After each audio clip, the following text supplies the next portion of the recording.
अस्सलाम वालेकुम दोस्तों, मैं चंदा जुनैद आज दोबारा से हाजिर हुई हूँ एक नई वीडियो लेकर। दोस्तों, अगर आपको ये वीडियो पसंद आए तो मेरे चैनल को जरूर सब्सक्राइब कीजिएगा। दोस्तों, जैसा कि हम जानते हैं, जिन जगहों पर जिन्नात का बसेरा होता है या कोई गैर मरई मखलूक रहती है, वहाँ हमें अक्सर किसी न किसी जानवर की हड्डियाँ जरूर मिलती हैं। इसकी वजह यह है कि उन जिन्नात और गैर मरई मखलूकात की जो सबसे बड़ी खुराक है वो हड्डियाँ हैं। तो जब भी आप किसी जानवर की हड्डी जमीन पर पड़ी हुई देखें तो इसको हिलाने की कोशिश हरगिज भी मत करें और जितना जल्दी हो सके उस जगह से दूर चले जाएं, क्योंकि जिस जगह पर ये जिन्नात और गैर मरई मखलूकात रहती हैं वहाँ पर हड्डियों का मौजूद होने के चांसेस बहुत ही ज्यादा होते हैं। तो आज एक ऐसा ही अजीबोगरीब वाकया मैं आपके साथ शेयर करने जा रही हूँ। ये वाकया हमारे साथ नवीद साहब ने कराची से शेयर किया है। तो आए मैं उनकी कहानी आपको उन्हीं की जुबानी सुनाती हूँ।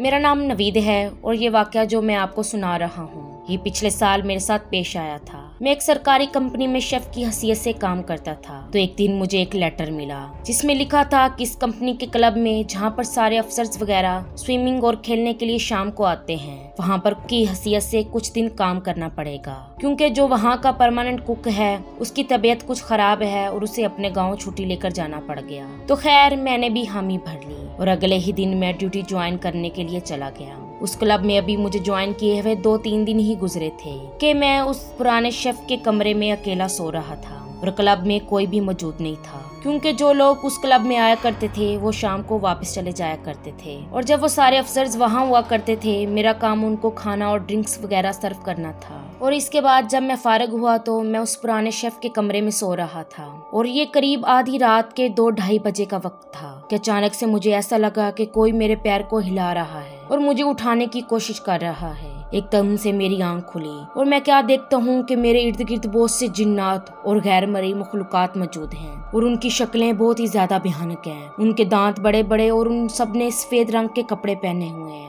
और ऐसा लग रहा था जैसे कि वो पूरी फैमिली ही वहाँ मौजूद है, क्योंकि तकरीबन 7-8 किस्म के लोग वहाँ पर मौजूद थे और सब मेरे ऊपर थे। चारों तरफ से मुझे घेरा हुआ था। तो जैसे ही मेरी आंख खुली तो मैंने उनकी तरफ देखने लग गया। दोस्तों, मैं इतना ज्यादा डर गया, मुझे समझ में नहीं आ रहा था मेरे साथ ये क्या हो रहा है। मैं कोई ख्वाब देख रहा हूँ या ये कोई हकीकत है। अभी मैं ये सोच ही रहा था कि उनमें से किसी एक ने सवाल किया कि जरदार किधर है। ये हमारे उस पुराने बावर्ची का नाम था जो यहाँ पर काम करता था और जिसकी तबीयत खराब होने की वजह से वो छुट्टी पर गया हुआ था। तो मैंने उन्हें बताया कि वो छुट्टी पर है, अपने गांव गया है, यहाँ पर नहीं है। मैंने उनसे पूछा कि आप लोग क्या चाहते हो। तो उन्होंने मुझसे अगला सवाल ये किया कि खाना पकाने के बाद तुम सारी हड्डियाँ कहाँ पर फेंकते हो। जब मैंने ये सुना तो मैं बहुत ही ज्यादा डर गया और सोचने लग गया कि खाना पकाने के बाद मैं तमाम हड्डियाँ कहाँ पर फेंकता हूँ। तो फिर मुझे याद आया वो तो मैंने कूड़ादान में फेंक दी थी, जहाँ पर मैं सारी चीजें जो कि गंद हुआ करता है वो फेंकता हूँ। तो फिर उन्होंने मुझसे कहा जो हड्डियाँ तुम कूड़ेदान में फेंका करते हो,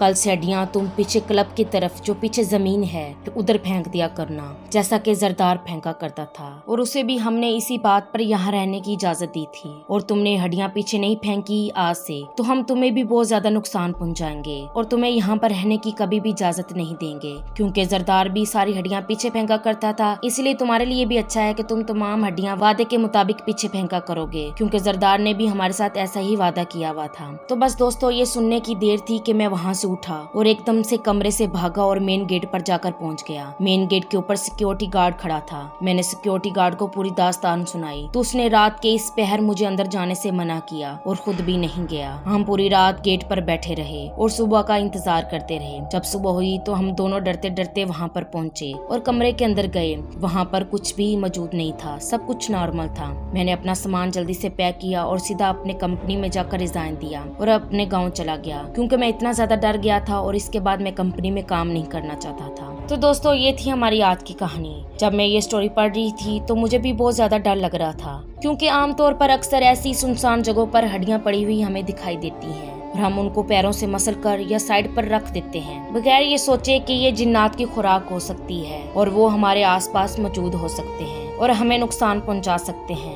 कभी भी ऐसी जगह पर कोई हड्डियां नजर आए तो उनको हाथ मत लगाइएगा और जल्दी से अपना काम करके वहां से वापस चले जाएं। तो दोस्तों, ये थी हमारी आज की कहानी। मैं उम्मीद करती हूँ कि आपको कहानी बहुत ही ज्यादा पसंद आई होगी। इस तरह के मजीद इंटरेस्टिंग वीडियोस जानने के लिए हमारे चैनल को सब्सक्राइब करें और बेल आइकन को दबाएं। और अगर आप भी हमारे साथ अपनी इंटरेस्टिंग स्टोरीज शेयर करना चाहते हैं तो हमें व्हाट्सएप के नंबर पर भेजें। दुआ में याद रखिएगा। अल्लाह निगहबान।